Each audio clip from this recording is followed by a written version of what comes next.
ଶହୀଦ ବାଘା ଯତୀନଙ୍କ 109ତମ ସ୍ମୃତି ଦିବସ ଅନୁଷ୍ଠିତ। ବାଘା ଯତୀନଙ୍କ ବଳିଦାନ ଓ ଦେଶପ୍ରେମ ଇତିହାସରେ ବିରଳ ବୋଲି ମାନ୍ୟବର ମନ୍ତ୍ରୀ ସୂର୍ଯ୍ୟବଂଶୀ ସୁରଜ କହିଛନ୍ତି। ବାଲେଶ୍ୱର ସ୍ଥିତ ବାରବାଟୀ ବାଳିକା ଉଚ୍ଚ ବିଦ୍ୟାଳୟଠାରେ ବାଘା ଯତୀନ ଉନ୍ନୟନ କମିଟି ଆନୁକୂଲ୍ୟରେ ଶହୀଦ ବାଘା ଯତୀନଙ୍କ 109ତମ ସ୍ମୃତି ଦିବସ ଅନୁଷ୍ଠିତ ହୋଇଯାଇଛି। ଏହି ଅବସରରେ ମୁଖ୍ୟ ଅତିଥି ଭାବରେ ଓଡ଼ିଶା ସରକାରଙ୍କର ମାନ୍ୟବର ମନ୍ତ୍ରୀ, ଓଡ଼ିଆ ଭାଷା, ସାହିତ୍ୟ ଓ ସଂସ୍କୃତି, ଉଚ୍ଚଶିକ୍ଷା, କ୍ରୀଡ଼ା ଏବଂ ଯୁବ ସେବା ବିଭାଗ ମନ୍ତ୍ରୀ ଶ୍ରୀ ସୂର୍ଯ୍ୟବଂଶୀ ସୁରଜ ଯୋଗଦାନ କରି ଜାତୀୟ ପତାକା ଉତ୍ତୋଳନ କରିବା ସହିତ ବାଘା ଯତୀନଙ୍କ ପ୍ରତିମୂର୍ତ୍ତିରେ ମାଲ୍ୟାର୍ପଣ କରିଥିଲେ। ଏହି ସଭାରେ ମାନ୍ୟବର ସାଂସଦ ବାଲେଶ୍ୱର ଶ୍ରୀ ପ୍ରତାପ ଚନ୍ଦ୍ର ଷଡ଼ଙ୍ଗୀ, ଓଡ଼ିଶା ସରକାରଙ୍କର ଉପମୁଖ୍ୟ ସଚେତକ ତଥା ମାନ୍ୟବର ବିଧାୟକ ରେମୁଣା ଶ୍ରୀ ଗୋବିନ୍ଦ ଚନ୍ଦ୍ର ଦାସ, ମାନ୍ୟବର ବିଧାୟିକା ବସ୍ତା ଶ୍ରୀମତୀ ସୁଭାଷିନୀ ଜେନା, ମାନ୍ୟବର ବିଧାୟକ ବାଲେଶ୍ୱର ସଦର ଶ୍ରୀ ମାନସ କୁମାର ଦତ୍ତ ଏବଂ ମାନ୍ୟବର ପୌରାଧ୍ୟକ୍ଷ ବାଲେଶ୍ୱର ଶ୍ରୀମତୀ ସବିତା ସାହୁ ସମ୍ମାନିତ ଅତିଥି ଭାବେ ଯୋଗ ଦେଇଥିଲେ। ବାଲେଶ୍ୱର ଜିଲ୍ଲାପାଳ ତଥା କମିଟିର ସଭାପତି ଶ୍ରୀ ସୂର୍ଯ୍ୟବଂଶୀ ମୟୂର ବିକାଶଙ୍କ ସଭାପତିତ୍ୱରେ ଏହି ସଭା ଆୟୋଜନ କରାଯାଇଥିଲା।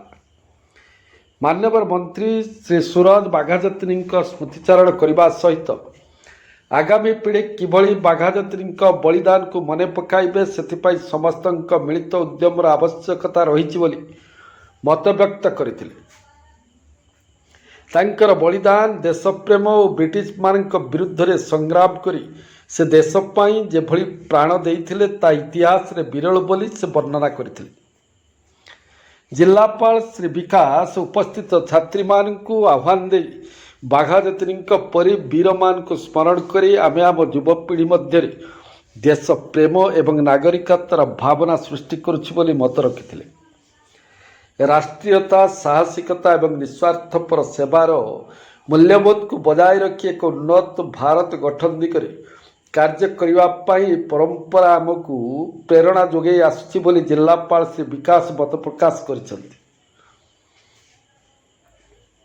ଏହି କାର୍ଯ୍ୟକ୍ରମରେ ଉପସ୍ଥିତ ଜନସାଧାରଣ ଛାତ୍ରଛାତ୍ରୀଙ୍କୁ ସମ୍ବୋଧିତ କରି ମାନ୍ୟବର ସାଂସଦ ବାଲେଶ୍ୱର ଶ୍ରୀ ପ୍ରତାପ ଚନ୍ଦ୍ର ଷଡ଼ଙ୍ଗୀ କହିଥିଲେ ଯେ ଯେଉଁ ନିର୍ଭୀକତା ପାଇଁ ବାଘା ଯତୀନଙ୍କୁ ବାଘା ଉପାଧିରେ ଭୂଷିତ କରାଯାଇଥିଲା ତାହା ଆମ ଯୁବପିଢ଼ିଙ୍କ ପାଇଁ ଅନୁକରଣୀୟ ଯୋଗ୍ୟ।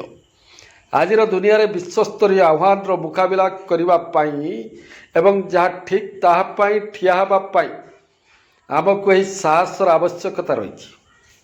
ଓଡ଼ିଶା ସରକାରଙ୍କ ଉପମୁଖ୍ୟ ସଚେତକ ତଥା ମାନ୍ୟବର ବିଧାୟକ ରେମୁଣା ଶ୍ରୀ ଗୋବିନ୍ଦ ଚନ୍ଦ୍ର ଦାସ କହିଥିଲେ କି ଭାରତର ସ୍ୱାଧୀନତା ପାଇଁ ବାଘା ଯତୀନଙ୍କ ଅବିଚଳ ପ୍ରତିବଦ୍ଧତା ଆଜିର ଯୁବପିଢ଼ିଙ୍କ ପାଇଁ ସାହସର ଆଲୋକବର୍ତ୍ତିକା ସ୍ୱରୂପ।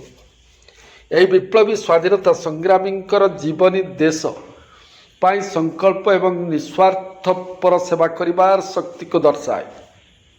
ବାରବାଟୀ ବାଳିକା ଉଚ୍ଚ ବିଦ୍ୟାଳୟର ଜଣେ ପୂର୍ବତନ ଛାତ୍ରୀ ଭାବେ ବାଘା ଯତୀନ ଯେଉଁଠାରେ ପ୍ରାଣବଳି ଦେଇଥିଲେ ସେହିଠାରେ ଠିଆ ହୋଇଥିବାରୁ ନିଜକୁ ଗୌରବାନ୍ୱିତ ମନେ କରୁଥିବା ମାନ୍ୟବର ବିଧାୟିକା ବସ୍ତା ଶ୍ରୀମତୀ ସୁଭାଷିନୀ ଜେନା କହିଥିଲେ। ଉକ୍ତ ସଭାରେ ମାନ୍ୟବର ବିଧାୟକ ବାଲେଶ୍ୱର ସଦର ଶ୍ରୀ ମାନସ କୁମାର ଦତ୍ତ ଦୃଢ଼ୋକ୍ତି ରଖିଥିଲେ କି ବାଘା ଯତୀନଙ୍କ ପରି ସ୍ୱାଧୀନତା ସଂଗ୍ରାମୀ ଉତ୍ପାଦନ କରିବାରେ ଆମ ଜିଲ୍ଲାର ଏକ ସମୃଦ୍ଧ ଇତିହାସ ରହିଛି। ସେମାନଙ୍କର କାହାଣୀ ଯେପରି ଭୁଲି ନଯାଏ ଏବଂ ଆମର ବିକାଶ ପ୍ରକଳ୍ପରେ ସେମାନଙ୍କର ଭାବନା ବଞ୍ଚି ରହେ ତାହା ସୁନିଶ୍ଚିତ କରିବା ଆମ ସମସ୍ତଙ୍କର ଦାୟିତ୍ୱ। ସେହିଭଳି ମାନ୍ୟବର ପୌରାଧ୍ୟକ୍ଷ ବାଲେଶ୍ୱର ଶ୍ରୀମତୀ ସବିତା ସାହୁ ଶହୀଦ ବାଘା ଯତୀନଙ୍କ ଜୀବନ ଆମକୁ ଶିକ୍ଷା ଦିଏ ଯେ ଉଚ୍ଚ ଉଦ୍ଦେଶ୍ୟ ଦ୍ୱାରା ଆମେ ପରିଚାଳିତ ହେଲେ କୌଣସି ପ୍ରତିବନ୍ଧକକୁ ନ ଡରି ସାହସିକତା ସହ ତାର ସାମ୍ନା କରିବା। ଏହି ଅବସରରେ ପଶ୍ଚିମବଙ୍ଗରୁ ଆସିଥିବା ରକ୍ତତୀର୍ଥ ଯାତ୍ରୀମାନେ ଉପସ୍ଥିତ ଥିଲେ। ଅନ୍ୟମାନଙ୍କ ମଧ୍ୟରେ ଅତିରିକ୍ତ ଜିଲ୍ଲାପାଳ ଶ୍ରୀ ସୁଧାକର ନାୟକ, ଜିଲ୍ଲା ସଂସ୍କୃତି ଅଧିକାରୀ ସୁଶ୍ରୀ ମନସ୍ୱିନୀ ରାଉତ, ଜିଲ୍ଲା ସୂଚନା ଓ ଲୋକସମ୍ପର୍କ ଅଧିକାରୀ ସୁଶ୍ରୀ ଐଶ୍ୱର୍ଯ୍ୟା ସାମନ୍ତ, ଜିଲ୍ଲା କ୍ରୀଡ଼ା ଅଧିକାରୀ ପୂର୍ଣ୍ଣଚନ୍ଦ୍ର ଜେନାଙ୍କ ସମେତ ବିଦ୍ୟାଳୟରେ ଛାତ୍ରୀଗଣ ଓ ଗଣମାଧ୍ୟମ ପ୍ରତିନିଧି ପ୍ରମୁଖ ଯୋଗ ଦେଇଥିଲେ।